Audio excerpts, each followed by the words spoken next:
महासभा के राष्ट्रीय कार्यकारिणी अध्यक्ष तुलसीराम पटेल जी से आज हमने मुलाकात करी। हम बता दें, तुलसीराम पटेल एक ऐसी शख्सियत है जिन्होंने पिछड़ा वर्ग के लिए कई महत्वपूर्ण कदम उठाए और उन्हें समय समय पर इंसाफ दिलाया। जब जब पिछड़ा वर्ग पर संकट आया, तुलसीराम पटेल सबसे पहले उनकी समस्याओं को लेकर सरकार के खिलाफ सामने आए। आज वो प्रथम बार अपने ग्राम क्षेत्र में आगमन कर रहे हैं। इस यात्रा को लेकर जगह जगह उनका स्वागत किया जाएगा, जगह जगह उनके बैनर होर्डिंग लगाए जाएंगे। प्रातः 10 बजे भोपाल 7 नंबर से वो यात्रा प्रारंभ करेंगे। इस यात्रा में कई कार्यकर्ता उपस्थित रहेंगे। अनेक गाड़ियों के साथ ढोल धमाके साथ में वो अपने गृह ग्राम पहुंचेंगे, जहां पे भव्य स्वागत कार्यक्रम उनका होगा। तुलसीराम पटेल से हम बात करते हैं किस प्रकार उन्होंने संघर्ष भरा इतना बड़ा जो कार्यकाल है वो पूरा करा और राष्ट्रीय कार्यकारिणी अध्यक्ष बने। क्योंकि हम जिस पद की बात कर रहे हैं वो बड़ा गरिमामय पद है, तो इस पद को पाने के लिए कई वर्ष लग जाते हैं। तो तुलसीराम पटेल एक ऐसे कार्यकर्ता है जो जमीन स्तर पर कार्य करके आज राष्ट्रीय लेवल के नेता और समाज सेवी बने हैं। आइए हम उनसे बात करते हैं।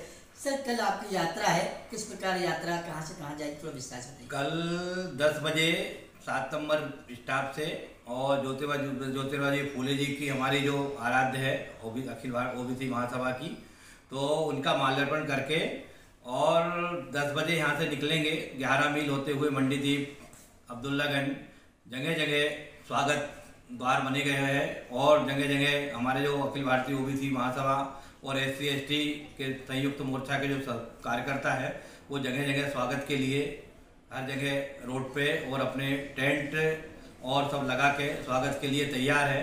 हमको सभी जगह से सूचना मिल रही है कि राष्ट्रीय अध्यक्ष जी के स्वागत में हर जगह हर गांव पर स्वागत द्वार बने हैं और हर जगह मतलब कई मंच बने हैं। मतलब तो यहीं से 11 मील पे स्वागत है, फिर मंडीदीप में है 2 जगह, उसके बाद में अब्दुल्लागंज में है, अब्दुल्लागंज से निकलते हुए बरखेड़ा से है, उसके बाद में भीमबेट का एक जो ढाबा है वहाँ भी है, उसके बाद साहेगंज है, साहेगंज से होते हुए और डुंगरिया ग्राम में है, ग्राम डुंगरिया से होते हुए डोभी, ग्राम मछुआई, जैत, आमोन, बड़ा सिलगेना और उसके बाद खितवाई, कोसमी, दोनतला, बख्तरा में विशेष तौर पे कम से कम जो है कि 15 से 20 मंच बने हुए हैं, ऐसी खबर आ रही है।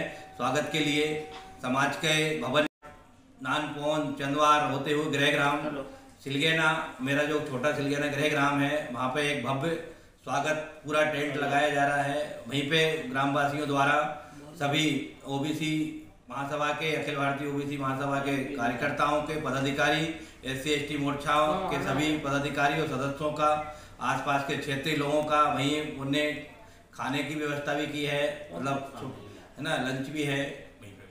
सर, इस यात्रा कितने किलोमीटर की यात्रा रहेगी? ये 111 किलोमीटर की यात्रा है, भोपाल से लेकर गृहग्राम छोटा सिलगेना तक। सर, यात्रा पैदल है या किस प्रकार? नहीं, गाड़ी से, कारों से है, डीजे नगाड़े और सभी चीज़ें उसमें रहेगी, कारों के द्वारा है। लगभग यहाँ से 100 कारों से भोपाल से मतलब यहाँ से शुरू होगी, रास्ते में बढ़ती जाएगी और गृहग्राम तक पहुँचते लगभग 200 कार की आशा है कि 200 कारों के साथ में एक रैली जाएगी। सर, राजनीतिक गलियारे में चर्चा चल रही है कि इस यात्रा के माध्यम से आप अपनी शक्ति प्रदर्शन कर रहे 2023 के चुनाव को लेकर।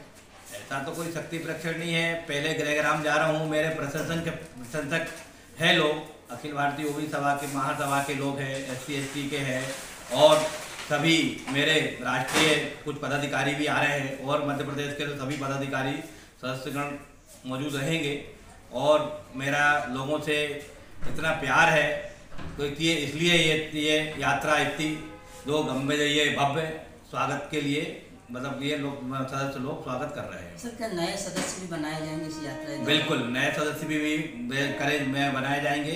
सदस्य अभियान पर विशेष चर्चा की जाएगी और वहाँ पे संगठन विस्तार पे भी और विशेष तौर पर चर्चा की जाएगी। सर, इस यात्रा को लेकर सरकार ने भी कमर कस ली, क्योंकि ओबीसी की जब बात आती है तो सरकार चौतन्नी हो जाती है।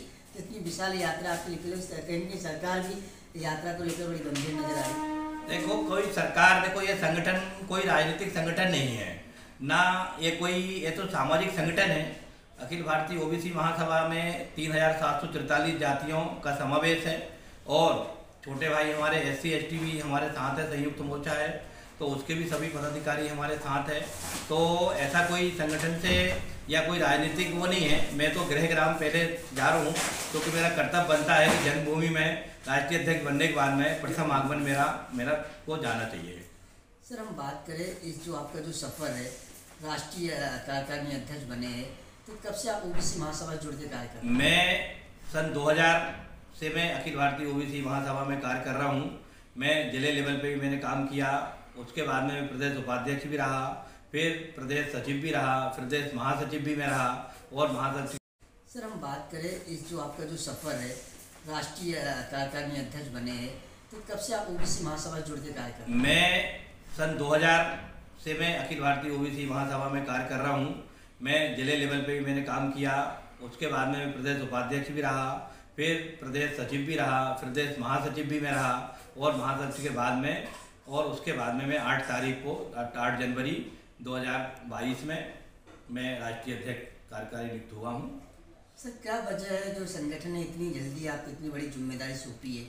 ये संगठन का प्यार है और कार्यशैली है, जो दिन रात मेहनत करके अखिल भारतीय OBC के पूरा संगठन और समाज के OBC के लोगों के लिए जो प्रयास किए हैं, हमेशा रात दिन मैंने OBC वर्ग का साथ दिया है।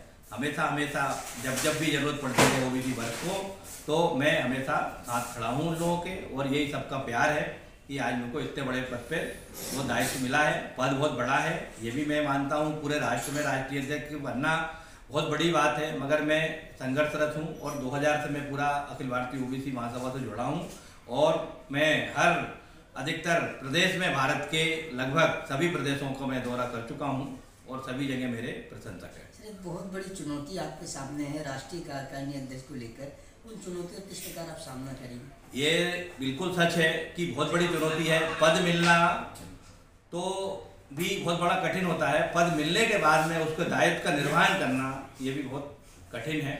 और मगर मेरे संगठन के लोग मेरे साथ है, सभी लोग मेरे राष्ट्रीय पदाधिकारी साथ है, प्रदेश के पदाधिकारी साथ है, सदस्य लोग साथ है और साथ मिलके ये बड़ी जिम्मेदारी को हम निर्वहन करेंगे। सर, एक कहावत कही गई है कि एक इंसान की सफलता के पीछे किसी न किसी महिला का हाथ है, तो आज आप राष्ट्रीय कार्यकारिणी अध्यक्ष के पोस्ट पे पहुँचे हो, तो सफलता में किसका आप हाथ मानेंगे? कि बिल्कुल ये रहता है कि महिला का हाथ सबसे बड़ा, तो जन्म जो देती है माँ सबसे पहले होती है, फिर घर के लोग भी सब सदस्य होते हैं, माता पिता भी होते हैं, घर की पत्नी भी होती है और भी भाई बहन भी लोग, परिवार के लोग भी हैं, उनका सबका सहयोग रहा है और मैं उनका बहुत बहुत दिल से धन्यवाद करता हूँ।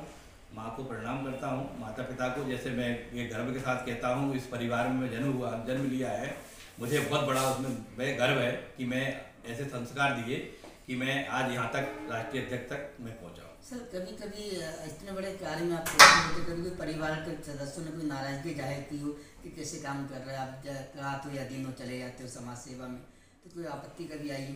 नहीं, ऐसा नहीं है, सबका सहयोग रहा है, सब बढ़। किसका आप हाथ मानेंगे? कि बिल्कुल ये रहता है कि महिला का हाथ सबसे बड़ा, तो जन्म जो देती है माँ सबसे पहले होती है, फिर घर के लोग भी सब सदस्य होते हैं, माता पिता भी होते हैं, घर की पत्नी भी होती है और भी भाई बहन भी लोग, परिवार के लोग भी हैं, उनका सबका सहयोग रहा है और मैं उनका बहुत बहुत दिल से धन्यवाद करता हूँ। माँ को प्रणाम करता हूँ, माता पिता को, जैसे मैं ये गर्व के साथ कहता हूँ, इस परिवार में मैं जन्म लिया है, मुझे बहुत बड़ा उसमें गर्व है कि मैं ऐसे संस्कार दिए कि मैं आज यहाँ तक राष्ट्रीय अध्यक्ष तक मैं पहुँचा हूँ। सर, कभी कभी इतने बड़े कार्य में आप होते, कभी परिवार के सदस्यों ने कोई नाराजगी जाहिर की हो कि कैसे काम कर रहे हैं आप, रात हो या दिन हो चले जाते हो समाज सेवा में, तो कोई आपत्ति कभी आई हो? नहीं, ऐसा नहीं है, सबका सहयोग रहा है, सब बढ़ चढ़ कर मदद करते हैं, सारे लोग घर परिवार के बच्चे तक मदद करते हैं कि पापा को इतना बड़ा पद मिला है तो उसका निर्वहन भी करना जरूरी है। सब माता पिता को भी ये गर्व होता है कि मेरे बेटे को इतना बड़ा राष्ट्रीय पद मिला है, तो उनको कार्य करने की शक्ति दे। सर, घर में सबसे बड़ी जिम्मेदारी पत्नी की होती है, क्या पत्नी ने कभी आपको इस काम के लिए प्रोत्साहित करा है, उत्साहित करा, किस प्रकार का कोई ऐसा माहौल बना है? बिल्कुल, पत्नी हमेशा साथ देती है, हमेशा बहुत तैयार रहती है। कहीं भी जाना होता है तो 10 बजे अगर जाना है तो 9:30 बजे खाना रेडी हो जाता है पत्नी का, और उनका बहुत सहयोग है हमारे आज ये जीवन में राष्ट्रीय अध्यक्ष बनने में। पूरा हमेशा वो साथ देती है और उन्हें साथ दिया है। हमारे साथ थे अखिल भारतीय ओबीसी महासभा के राष्ट्रीय कार्यकारिणी अध्यक्ष तुलसीराम पटेल। उन्होंने साफ शब्दों में कहा कि मेरी सफलता के पीछे मेरे परिवार का हाथ है, मेरे परिवार का सपोर्ट है, और जिस व्यक्ति के पीछे परिवार का सपोर्ट हो वो वास्तव में आसमान छू सकता है, और जिसके पास परिवार नहीं है वो धरती पे भी चलने के काबिल नहीं रहता। इसलिए मैं आज जो पद पे हूँ, राष्ट्रीय अध्यक्ष के पद पे हूँ, वो मेरे परिवार के सपोर्ट पर है। और भविष्य में जब भी ओबीसी महासभा को मेरी ज़रूरत पड़ेगी, ओबीसी लोगों की ज़रूरत पड़ेगी, हरिजन लोगों को ज़रूरत पड़ेगी, मैं उनके साथ हमेशा खड़ा रहूँगा।